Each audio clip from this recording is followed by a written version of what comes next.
Hello guys, welcome back to another video. അപ്പൊ ചക്കകൾ തോറ്റതിന് ശേഷവും മെഴുകുന്ന ഒരു മെഴുകലുണ്ട് ഗൈസ്. നമ്മൾ ഇന്നലെ വീഡിയോ ചെയ്തപ്പോ പറഞ്ഞാണ് അഖിൽ മാരാറിന്റെ എക്സ്പ്ലനേഷൻ നമുക്കൊന്ന് കേൾക്കണം എന്നുള്ളത്. തോറ്റുപോയിട്ടും പൊട്ടനായിട്ട് അഭിനയിച്ചുകൊണ്ട് പൈസ ഉണ്ടാക്കുന്ന ഒരു പരിപാടി ഉണ്ടല്ലോ അഖിൽ മാരാറുടെ, അതിനെ കുറിച്ചാണ് ഇന്നത്തെ വീഡിയോ. അതോടൊപ്പം തന്നെ നമ്മുടെ സ്വന്തം ചക്കയാണ് താമര, താമരയാണ് ചക്ക, അഞ്ജലി നായർ. അപ്പൊ വീഡിയോയിലേക്ക് പോണതിന് മുമ്പ് ചാനൽ ആദ്യമായിട്ടാണ് കാണണമെങ്കിൽ തീർച്ചയായിട്ടും സബ്സ്ക്രൈബ് ചെയ്യുക. നിങ്ങളുടെ അഭിപ്രായങ്ങൾ എന്തായാലും കമന്റിൽ പറയുക. അപ്പൊ ആദ്യം നമുക്ക് അഖിലേട്ടിൽ നിന്ന് തുടങ്ങാം. തൃക്കാക്കരയിൽ NDA സ്ഥാനാർത്ഥിയായിരുന്ന അഖിൽ മാരാറാണ് 24-നൊപ്പം ചേരുന്നത്.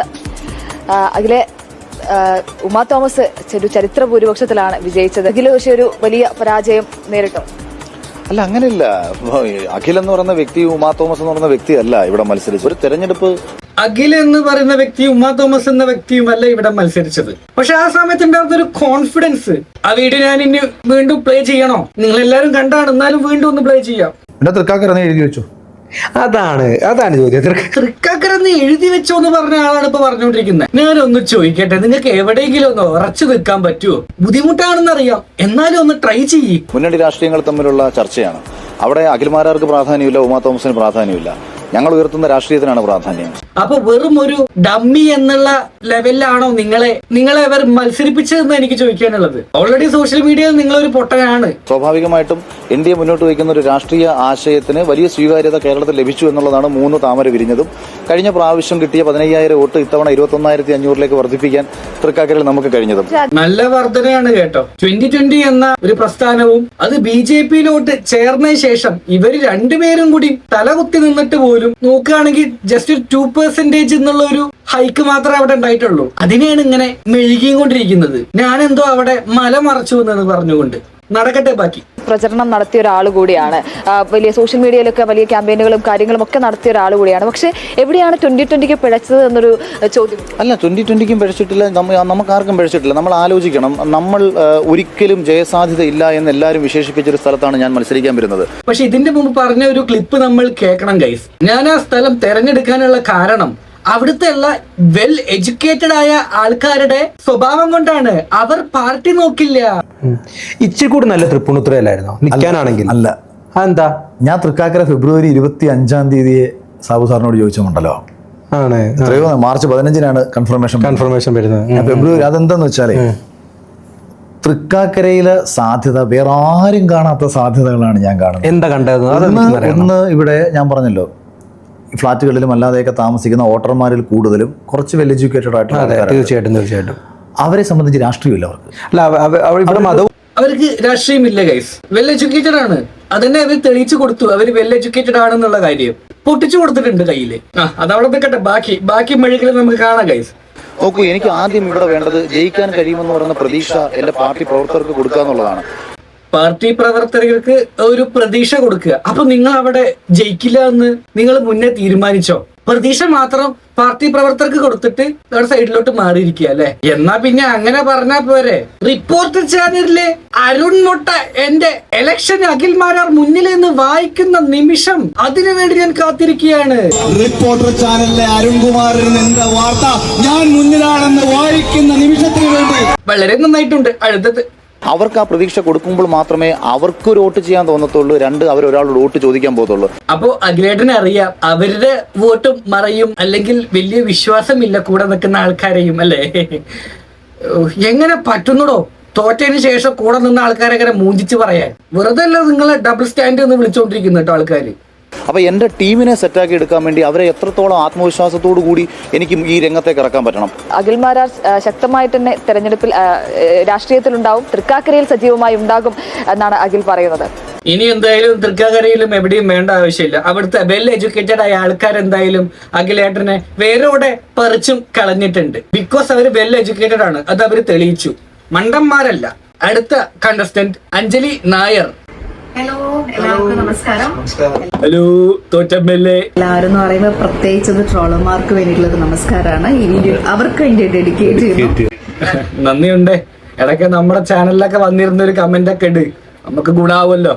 ഏത് കാരണം നിങ്ങളുടെ ക്രിയേറ്റീവ് ആയിട്ടുള്ള പോസ്റ്റുകളും വീഡിയോസുകളൊക്കെ ഒന്നുപോലും മിസ് ചെയ്തിട്ടില്ല എന്നുള്ളതാണ് എൻ്റെ ഒരു വിശ്വാസം. കാരണം എന്നെയും കൂടി ഇൻസ്റ്റാഗ്രാമിൽ മെൻഷൻ ചെയ്തിടുന്നത് കൊണ്ടും എല്ലാവരും അത് റീപോസ്റ്റ് ചെയ്യുകയും ഷെയർ ഒക്കെ ചെയ്യുന്നതുകൊണ്ട് വളരെ ഭംഗിയായിട്ട് ഓരോ വീഡിയോസുകളും പോസ്റ്റുകളും കണ്ടു.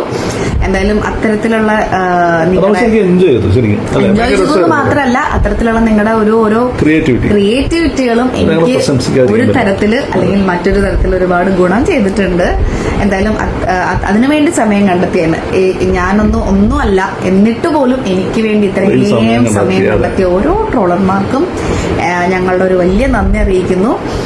പിന്നെ അതിലുപരി ഇപ്പം അതിലും ഗംഭീരമായൊരു വീഡിയോ ഒരു പോസ്റ്റ് ഷെയർ ആവുന്നുണ്ട്. അതായത് എന്റെ ഇലക്ഷന്റെ തുടക്ക സമയത്ത് ക്യാമ്പയിനിങ് ഒക്കെ തുടങ്ങിയിരുന്നിട്ടൊരു 2-3 ദിവസമായിരിക്കുന്ന സമയത്ത് ഞാൻ പറഞ്ഞൊരു വാചകമുണ്ട്.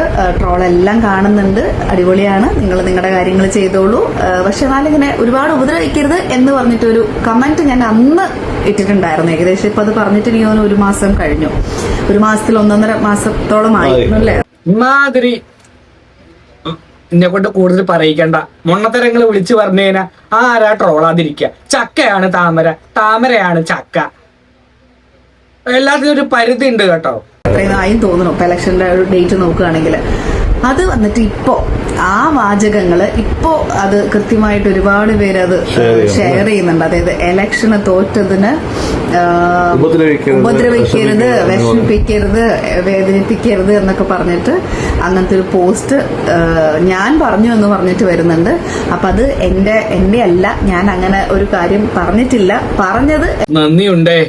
അപ്പൊ അടുത്ത പരിപാടിയായിട്ട് നമ്മളെല്ലാരും വരുന്നതായിരിക്കും. ഇലക്ഷന്റെ തുടക്ക സമയത്ത് ഒരു ചാനലിൽ ജസ്റ്റ് ഒരു ബൈറ്റ് കൊടുത്ത സമയത്ത് ഉണ്ടായ 1-2 കാര്യങ്ങളാണ്. അപ്പൊ അതുകൊണ്ട് അത്തരത്തിലൊരു മിസ്ലീഡുകൾ എത്തുമ്പോൾ നമുക്കത് ഒന്നുമില്ല, പ്രത്യേകിച്ച് ഒന്നും പറയാനില്ല. അവരോടും സന്തോഷം തന്നെയുള്ളൂ. നമുക്ക് വളരെ സന്തോഷാണ്, ഞങ്ങളും സന്തോഷാണ് MLA തോറ്റതിൽ കേട്ടോ. നമുക്കത് പ്രത്യേകം പറയണം.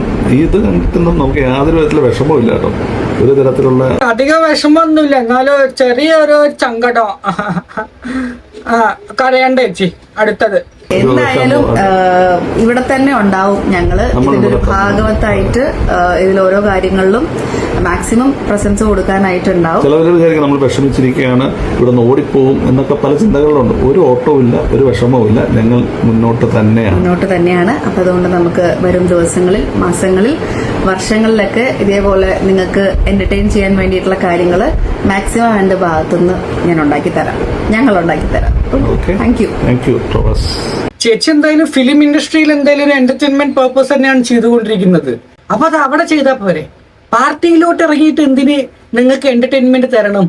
ഒരു 24 hours എന്റർടൈൻമെന്റ് പർപ്പസ് ആണ് ചേച്ചി ഉദ്ദേശിക്കുന്നെങ്കിൽ അതൊരു നല്ല കാര്യമാണ് കേട്ടോ. TV തുറന്ന ചേച്ചി, റോട്ടിലിറങ്ങിയ ചേച്ചി, ചക്കയാണ് താമര, താമരയാണ് ചക്ക, ഫുൾ എന്റർടൈൻമെന്റിനൊക്കെ ആരെങ്കിലും പാർട്ടി അഥവാ പൊതുപ്രവർത്തനത്തിനൊക്കെ ഇറങ്ങും എന്റെ ചേച്ചി. മണ്ടത്തരങ്ങൾ വിളിച്ചു പറയുമ്പോ കുറച്ച് കോമൺ സെൻസ് ഉപയോഗിക്കുന്നത് നന്നായിരിക്കും. എന്റർടൈൻമെന്റ് അത്ര പാർട്ടി പ്രവർത്തനം ഇതുകൊണ്ടൊക്കെ തന്നെയാണ് തോറ്റുപോയത്. നിങ്ങളൊക്കെ ജയിച്ചുള്ള അവസ്ഥ അവിടുത്തെ ജനങ്ങളുടെ, ഞങ്ങളെ ബാധിക്കുന്ന കാര്യമല്ല കേട്ടോ. അല്ല, നിങ്ങൾ മത്സരിച്ച മണ്ഡലത്തിലെ ജനങ്ങളുടെ കാര്യമാണ് പറഞ്ഞത്. ഇതേപോലെ വന്നിട്ട് രാവിലെ വിളമ്പുന്ന കാര്യങ്ങളൊന്ന് ആലോചിച്ച് നോക്കേ. നാട്ടുകാർക്ക് പുറത്തിറങ്ങി നടക്കാൻ പറ്റുമോ? ചക്കയും പിടിച്ചോണ്ട് വരും ചക്ക സീസൺ കഴിയണവരെ. കാരണം ചക്ക തന്നെ മടുത്തു പോയി എനിക്ക്. അപ്പൊ എന്തായാലും അഞ്ജലി ചേച്ചി അടുത്തൊരു എന്റർടൈൻമെന്റ് പർപ്പസ് ആയിട്ട് വരുമെന്നാണ് പറഞ്ഞിരിക്കുന്നത്. അടുത്ത കൊല്ലവും ഞാൻ പ്രതീക്ഷിക്കുന്നു. പക്ഷെ ഞാൻ മിസ് ചെയ്യും കേട്ടോ, നിങ്ങളുടെ ചക്കകളെ ഞാൻ മിസ് ചെയ്യും. അപ്പൊ വീഡിയോ ഇത്രയും കണ്ട ശേഷം നിങ്ങൾക്ക് തോന്നുന്ന അഭിപ്രായങ്ങൾ എന്തായാലും തീർച്ചയായിട്ടും കമന്റ് ബോക്സിൽ പറയുക. എന്തായാലും ചാനൽ സബ്സ്ക്രൈബ് ചെയ്ത് വെക്കുക. നമുക്ക് അടുത്ത വീഡിയോ ആയിട്ട് കാണാം കേട്ടോ. ശരി.